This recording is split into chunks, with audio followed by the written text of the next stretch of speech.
बिस्मिल्लाहिर्रहमानिर्रहीम। आज की डिस्क्रीट मैथमेटिक्स की इस क्लास के अंदर हम देखेंगे कि शॉर्टेस्ट पाथ प्रॉब्लम्स क्या हैं। हम लोगों ने स्टूडेंट्स अक्सर देखा है कि नॉर्मली हमें ये प्रॉब्लम फेस होती है कि अगर हमने कहीं जाना है तो वहाँ पे पहुँचने के लिए जो सबसे शॉर्टेस्ट पाथ है वो कौन सा है। गूगल मैप भी बिल्कुल इसी तरह ही काम करता है, वो आप लोगों को पाथ जो है वो शो करता है और ज़्यादातर उसकी प्रायोरिटी यही है कि जो शॉर्टेस्ट पाथ है वही जो है शेयर किया जाए अपने यूज़र्स के साथ। इसी तरह जब फ़्लाइट्स की हम बात करते हैं तो वहाँ पे भी हमें ये प्रॉब्लम्स जो हैं बेसिकली फ़ेस करनी पड़ती हैं। तो इस प्रॉब्लम को बेसिकली हल किया गया। एक एल्गोरिदम है डिजक्स्ट्रस के नाम से, डिजक्स्ट्रस शॉर्टेस्ट पाथ एल्गोरिदम। उसको हम देखेंगे इंशाल्लाह आज की इस क्लास के अंदर कि वो किस तरह काम करता है। A shortest path algorithm. There are several different algorithms that find a shortest path between two vertices in a weighted graph. याद रखिएगा जो ग्राफ हम यूज़ कर रहे हैं वो वेटेड होना चाहिए। वेटेड का मतलब क्या है कि उस पर वो वैल्यूज़ दी गई हों आपको। जिस तरह यहाँ पे 4 है, 3 है, 2 है, 1 है, 3 है, ये भी 3, 2। इन्हें कॉस्ट भी कहते हैं, इन्हें वेट भी कहते हैं। A, B, C, D, E, Z ये सारे के सारे इसके वर्सेस हैं। जबकि ये जो हैं इसके पाथ है A to B, B to C, C to Z, edges कहलाएंगे यहाँ पे। ये हमने लास्ट लेक्चर के अंदर इनको बड़ा डिटेल के अंदर देखा। तो यहाँ पे आपको एक क्वेश्चन दे दिया गया, what is the length of the shortest path between A and Z in a weighted graph shown in a figure 3। तो फिगर 3 के अंदर जो आपको ग्राफ दिया गया है, यहाँ पे अगर आप देखें तो A to Z आपने जो है शॉर्टेस्ट पाथ जो है फाइंड करना है। तो बच्चे याद रखिएगा, इसको फाइंड करने के लिए हमें पहले इसके एल्गोरिदम को समझना पड़ेगा। इसके कुछ स्टेप्स हैं। सबसे पहले आपको सोर्स का पता होना चाहिए, सोर्स वर्टेक्स। जिस तरह हमें यहाँ पे दिया गया है कि from between A to Z, तो A जो है ये हमारा सोर्स वर्टेक्स कहलाएगा, जबकि Z जो है हमारा डेस्टिनेशन वर्टेक्स कहलाएगा यहाँ पे। और अगर कुछ केसेस के अंदर हमें जो एग्जामिनर है वो पेपर बनाने वाला अगर कंफ्यूज भी करता है, वो हमें नहीं देता किसी किस्म का भी सोर्स वर्टेक्स, तो हमें खुद सेलेक्ट कर लेना चाहिए, ये ज़्यादा बेहतर है। अगर आपको कोई भी नहीं दिया गया है तो आप इनमें से कोई भी आप अपना वर्टेक्स B को, E को, C को कंसीडर करवा लें, लेट करवा लें कि ये सोर्स आपका वर्टेक्स है। लेकिन यहाँ पे क्योंकि हमें दिया गया है हम इसी को फॉलो करेंगे। तो बच्चे याद रखिएगा, सबसे पहली बात जो ये है कि जो सोर्स वर्टेक्स है आपने उसको 0 रख लेना है खुद से, और बाकी के जो वर्टिसेस हैं B, C, D, Z, E, D इनको आपने इन्फिनिटी रख लेना है। ये यहाँ पे आपको मैं शो करवाता हूँ कि इसके कुछ स्टेप्स हैं। Set 0 to the source vertex and infinity to the remaining vertices।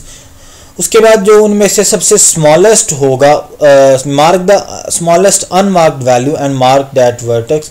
जो अनमार्क्ड हैं उनमें से जो सबसे स्मॉलेस्ट होगी वैल्यू उसको आपने मार्क करना है। और next find those vertices which are directly connected with the marked vertex and update all.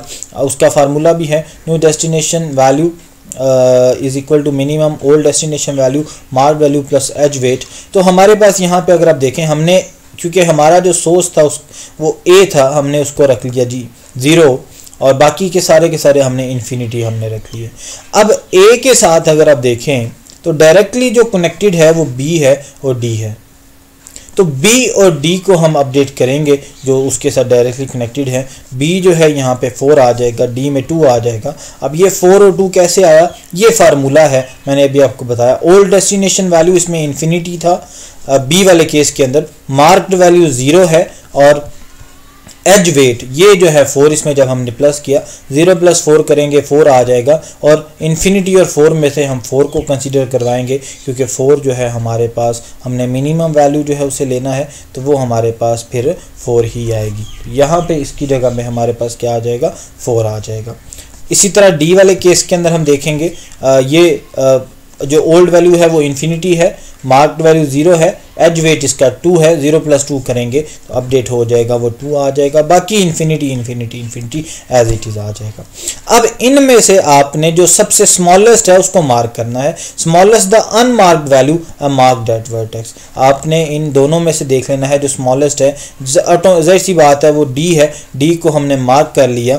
अब डी के साथ डायरेक्टली कनेक्टेड कौन कौन से हैं, डी के साथ जो डायरेक्टली कनेक्टेड है वो एक ई है और एक ए है, हम ए को नहीं यहाँ पे कंसीडर करवाएंगे क्योंकि वो पहले हो चुका है। अब ई जो है वहाँ पे क्या आ जाएगा, अब डी में जो लास्ट वैल्यू डी क्योंकि हमारे पास यहाँ पे है तो ओल्ड वैल्यू जो ओल्ड डेस्टिनेशन वैल्यू जो है वो क्या है जी, इन्फिनिटी। मार्क्ड वैल्यू जो है वो क्या है 2, और 2 + 3 करेंगे तो यहाँ पे क्या आ जाएगा, ये बेसिकली 5 आ जाएगा। मैंने यहाँ पे 3 लिखा हुआ है, यहाँ पे इसको आप अपडेट करवा देंगे, ये हमारे पास क्या आ जाएगा जी, ई की अपडेटेड वैल्यू आ जाएगी। अब इन दोनों में से आपने जो है आपने कंपैरिजन करवाना है। याद रखिएगा यहाँ पे ये भी स्टूडेंट्स के बल्कि ये हमने बिल्कुल ये हमने जी जो आपकी मार्क जो वैल्यू होगी उसको हम वैल्यू नहीं असाइन करवाएंगे, वो हाल ही भी आ जाए तो उससे कोई इशू नहीं होगा। अब 5 और 4 जो है उसमें से हमने देखना है कि हमारे पास जो है जो स्मॉलेस्ट वैल्यू है तो वो स्मॉलेस्ट वैल्यू जो है वो कौन सी है, 4 है। हम इसको यहाँ से मार्क करवा लेंगे और इसके हिसाब से देखेंगे कि हमारे पास कौन कौन सी वैल्यूज़ जो हैं वो कनेक्टेड हैं। अब यहाँ पे अगर हम देखें बी, तो बी के साथ जो वैल्यूज़ कनेक्टेड हैं वो कौन कौन सी कनेक्टेड हैं। बी के साथ एक सी कनेक्टेड है, बी के साथ एक ई कनेक्टेड है, हम इन दोनों को यहाँ पे कंसीडर करवाएंगे। बी को जब सी के साथ कनेक्ट करवाया हमने तो बी टू सी जो हमारे पास वैल्यूज़ आएंगी, देखें यहाँ पे ये फार्मूला है, ओल्ड डेस्टिनेशन वैल्यू सी की जो है वो हमारे पास क्या है, इन्फिनिटी, और इन्फिनिटी में मार्क्ड वैल्यू यहाँ पे क्या है, मार्क हमने 4 को किया हुआ है जी, 4 और +3 करेंगे क्योंकि इसका जो एज वेट है वो हमारे पास 3 है तो ये 7 आ जाएगा। तो यहाँ पे हम जो वैल्यू पुट करेंगे वो क्या आ जाएगी, अपडेटेड वैल्यू 7 आ जाएगी। सेकंड अगर हम बात करें बी को सी के साथ तो हो गया, बी की ई के साथ, तो ये भी हमारे पास क्या वैल्यू बनेगी, यहाँ पे देखें ओल्ड डेस्टिनेशन वैल्यू ई पे जो हमारे पास वैल्यू आ रही है वो 5 है, और 5 जो है बेसिकली ये ओल्ड डेस्टिनेशन वैल्यू है। मार्क्ड वैल्यू जो है वो हमारे पास कितनी है, 4 है, और साथ में जो उसका वेट है वो हमारे पास 3 है। तो ओल्ड डेस्टिनेशन वैल्यू में हमारे पास क्या है, बेसिकली ओल्ड डेस्टिनेशन वैल्यू में हमारे पास 5 पड़ा हुआ है। तो इसको मैं अगर यहाँ पे लिखूँ फॉर व्हेन वी मार्क्ड ई, बल्कि नहीं सॉरी यहाँ पे आएगा व्हेन वी मार्क्ड बी, तो ई की जो वैल्यू बनेगी वो क्या बनेगी, देन ई विल बी, अब आपके पास कुछ इस तरह से फार्मूला है, ओल्ड डेस्टिनेशन वैल्यू जो पहले ई में पड़ी हुई है वो 5 है, अब मार्क्ड कॉमा आ जाएगा, उसके बाद मार्क्ड वैल्यू जो बी की वैल्यू है वो 4 है, और प्लस आपने क्या करवा देना है, एज वेट इसका 3 है, और बी टू ई अगर आप देखें यहाँ पे तो ये आपको 3 मिलेगा। ये आपका जो क्वेश्चन बनेगा वो क्या बनेगा यहाँ पे, बल्कि 3 आ जाएगा और इज इक्वल टू क्या आ जाएगा, 7 है बेसिकली। और जब आप इन दोनों का कंपैरिजन करवाएंगे 5 और 7 का, तो ये हमारे पास 5 ही रहेगी क्योंकि हमने छोटी वैल्यू जो है मिनिमम वैल्यू को लेना है, ये देखा है आपने यहाँ पे, तो यहाँ पे 5 ही आएगा।